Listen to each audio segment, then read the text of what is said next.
something that many of you have been thinking and talking about for quite some time. It's a question that we all have, and that's whether the Spurs are going to move to Austin. Yeah, the diehard fans don't like to hear that, but, there's a lot of buzz because the Spurs are currently in Austin to play 2 home games this week. Yeah, joining us live to talk about that and whether Austin really knows the Spurs are even in town is Chip Brown, a sports writer in Austin. He is with Horns247.com. He's been with the Associated Press. He's been with the Dallas Morning News. He's had his own sports talk show in Austin. So I thought my friend Chip was the perfect guy to go to ask how Austin is viewing all this, the Austin sports fan. So, Chip, what's the vibe there when it comes to the Spurs coming to town for a couple of games?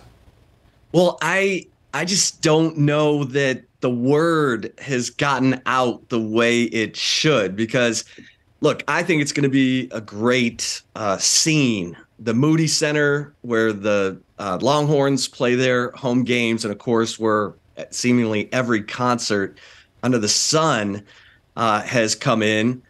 It's going to be a great atmosphere. And for, the casual sports fan, it's a great opportunity to see an NBA game, see the San Antonio Spurs, see the Portland Trailblazers or the Minnesota Timberwolves. Granted, only the Timberwolves have playoff implications, but the word hasn't gotten out the way it probably should. And so the buzz just isn't there. So if, and I don't think there's any realistic talk of the Spurs moving to Austin. I think, in talking to folks connected to the Spurs, this is about them, reaching out to their fan base. They're also, they've played in Mexico City as well. So, I think they're just trying to get their brand out, and it's a good idea. They just need to do a better job of getting the word out. Okay, but is their brand out? Like whenever you've been out and about, say a sports bar or something, when a Spurs game is going on, is there excitement there? Yeah, it's not what it used to be, right? Right. It's not what it used to be with Tim Duncan and Manu and Tony Parker and the good old days. But yes, it is. There's a large Spurs contingent, large group of Spurs fans in Austin. So they're going to be there. The tickets are going. It's a reasonable price. You can get in for $36. Every seat in the Moody Center is a good seat. So, and maybe it'll build. That's another thing about Austin. You can get people going in one direction, kind of on a moment's notice if you just put the word in the right place. Yeah. Would you consider Austin Spurs country, though? Because you've got a lot of competition. You've got the Rockets out there. You've got the Mavericks out there. Would you consider Austin Spurs country? It's more Spurs country than I would say Mavericks or Rockets country. But Steve and Stefania, this in Texas, it's about the front runner, who's winning. Yeah, and everyone wants to be on board the bandwagon when it's rolling and the wins are piling up.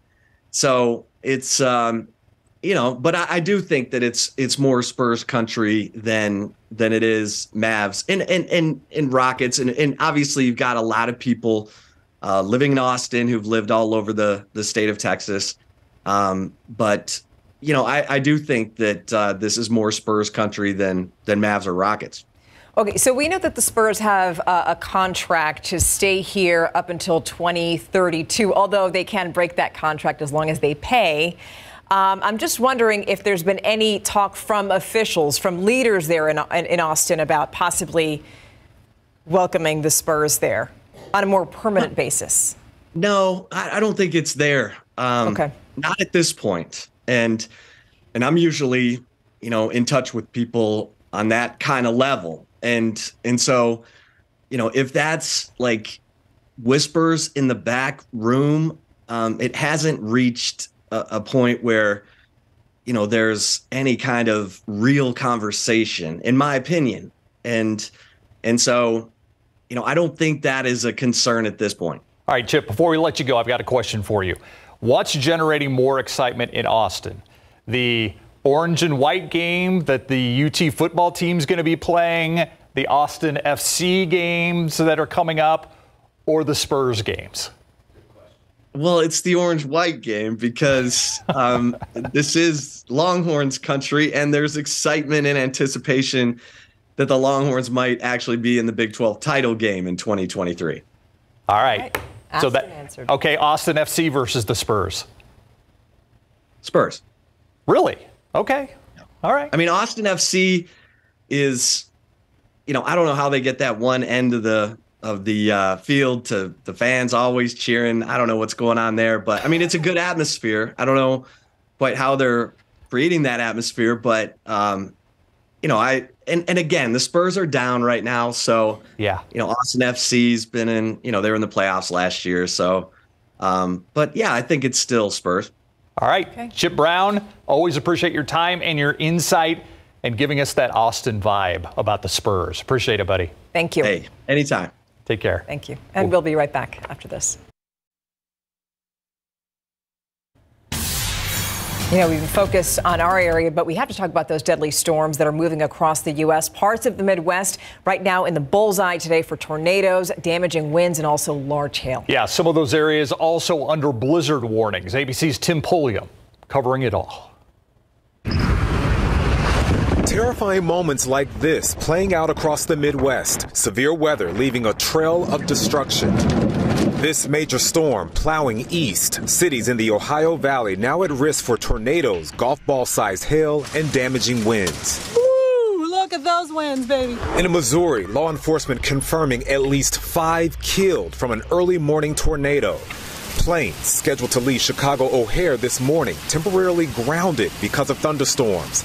Areas from Ohio to Kentucky under threat for more tornadoes. Indiana's governor declaring 5 counties a state of disaster emergency. Look at this devastation in northwest Illinois. Firefighters say the storm knocked down the roof and front wall of this store, trapping 2 people underneath. They were later rescued. But right there is my shed. Melissa Morris surviving a recent tornado, but her family's memories blown away.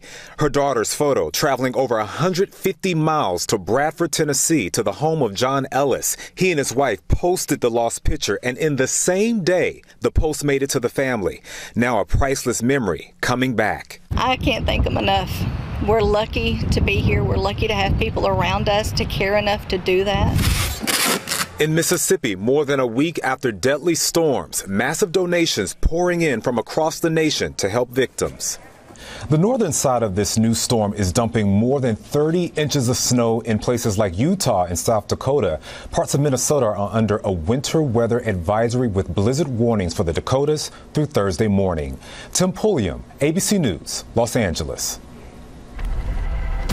Let's just be grateful when we see pictures like that at what we have right here. 74 degrees out there right now. This is right near the San Antonio International Airport. And yeah, we're just having a pretty mild day today. Yeah. Hopefully get some rain, though, coming up. Yeah, and grateful for some good rain that's not going to come at a cost. And what I mean by that is the cost of severe weather with it. We're just going to get some good beneficial rain already starting out there along the Gulf Coast and the coastal plain. You look at Cuero, seeing some showers and thunderstorms head toward Cuero, and even parts of Lavaca County, Hallettsville, about to get a little sprinkle activity, but a stronger shower and thunderstorm actually moving through Victoria.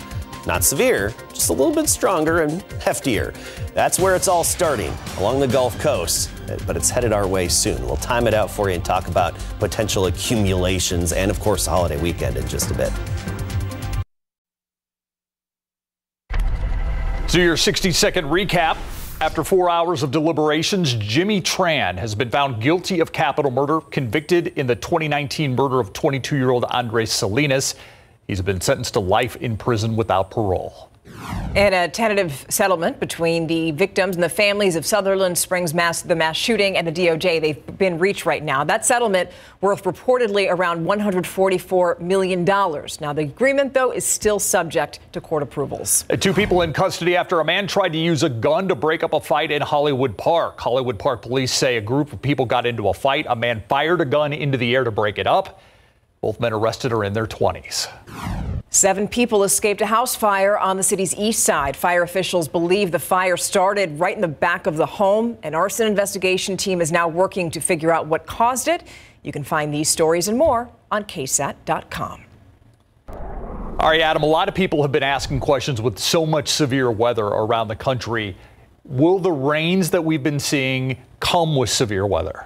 No, I mean, we could see a little bit of, street flooding and minor flash flooding here and there, but I really don't think so. I think we'll have some lightning and thunder, but remember, lightning is not considered severe. You'd have to have winds of 58 miles per hour or greater or hail 1-inch diameter or greater. And I don't anticipate either of those criteria as being close to met. Take a look at our rainfall chances. Tonight, pretty slim. We're at 20 to 30%. And then we get into tomorrow morning by the commute, and those rain chances shoot up by 8 a.m., 60%, 11 a.m., 80%. Widespread, good coverage of our rain, and we've got some good high confidence that we're going to see that good widespread areas of rain. Victoria, there's that thunderstorm hitting Victoria right now. That's headed north. Hallettsville, I think you could see that within the next hour and a half as that moves north. And throughout DeWitt County, we're seeing some areas of rain, a few downpours, and a little bit of lightning and thunder there. This is closer to the cold front that moved through earlier this morning. That cold front, it's hung up along the coast right now, so it's no surprise that's where the showers and storms are developing, right along that boundary. We're going to have some overrunning. We'll have upper level energy. We'll have cooler air spilling in near the ground. Just a lot of ingredients coming together. And I know you don't feel any humidity in the air. It's not going to be muggy again for several days, probably not till the end of next week. But don't worry, there's enough moisture in the air to still make some good rain. It's all relative to the air temperature. And you look at our future cast, the rain starts near the coast right now, and it'll gradually be overspreading San Antonio by tomorrow morning. There's a lot here on this future cast. Basically, the biggest takeaway is expect intermittent or off and on showers, some embedded downpours, embedded lightning and thunder periodically, with some breaks in the action. As I said, off and on, some breaks here and there, but then an hour later, it could come down hard again at your house and in your neighborhood. And overall, by the time it's said and done, we're looking at probably the best rainfall event that we've had since October of 2021. Notice by Friday night, it all moves out of here. It's out of the KSAT12 viewing area. And then by Saturday, we'll start to dry out, but we'll still have a decent amount of cloud cover left over. Overall rainfall potential, I think it's likely we'll see 1 to 2 inches around Bexar County and surrounding communities. Now, that said, rainfall can be very finicky. Just over a matter of a few miles can be big differences. And we're going to have that again. I mean, for example, you look at this model, it says 6.6 inches in Gonzales. Now, I wouldn't prepare for that in Gonzales. This just signifies the potential of a few pockets of higher accumulations, especially east of San Antonio and closer to the Gulf Coast, with lesser amounts as you near the Rio Grande. Bottom line, some good drought-denting rain for a good portion of our area. Cold, though. I mean, relative to this time of year, 50s all day tomorrow. I've got my first medal giveaway, right? I'll have the details in a moment. And I was just talking to Steve and Steph that I don't think I've ever had to wear my medal sash over long sleeves, nonetheless a jacket. And that's what it'll be tomorrow. 50 in the morning, 55 in the afternoon, mid 50s for us, even some lower 50s for highs in the hill country. Canyon Lake 53 along with Comfort and Kerrville. Friday, we do it all over again. Off and on rain, few embedded downpours and thunderstorms, 59.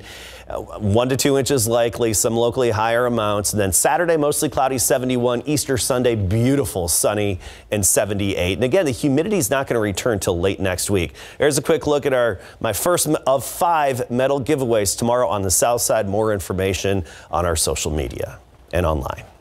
Okay, thank you. The Buzz is up next.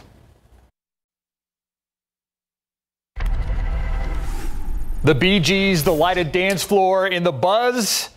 We're talking Saturday Night Fever. John Travolta's iconic suit from Saturday Night Fever up for auction. Fans of the classic 70s film have the chance to grab the piece of pop culture history later this month.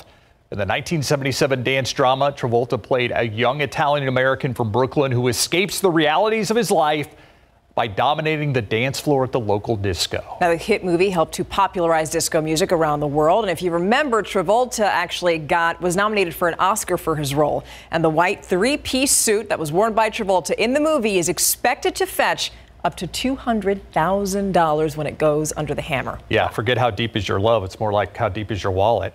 All right, if you look up in the sky, you might get to see a pink moon tonight. Okay, it won't actually be pink, but the full moon will still be a sight to behold. Named pink as a nod to the flowers and trees that bloom during spring. Also keep an eye out for Venus and Mars. They're going to be out and relatively close to the moon in the night sky. And later on this month, a total solar eclipse is going to be visible to people in Australia, Southeast Asia, and Antarctica on April 20th. Yeah. All right. Ohio sheriff's deputies saving lives one goat at a time. The Franklin County Sheriff's Office received a call on Monday about a herd of goats running near an interstate. So when they got there, they found two lost and lonely goats. The deputies rescued them from the street, and now the animals are safe at a local farm. I love that. Nice, happy ending. We'll be right back. Here's a quick look at the medal giveaway info for tomorrow, the first of 5. That's on the South Side Mission Park Pavilions. The line can begin at 4. Medals are given away at 6, and we have a ton of other good little prizes we'll be raffling off and drawing names and numbers for. Anyway, come prepared for the cold and rain. That's great. We're going to have some good off and on rain all day tomorrow and Good Friday with temperatures in the 50s.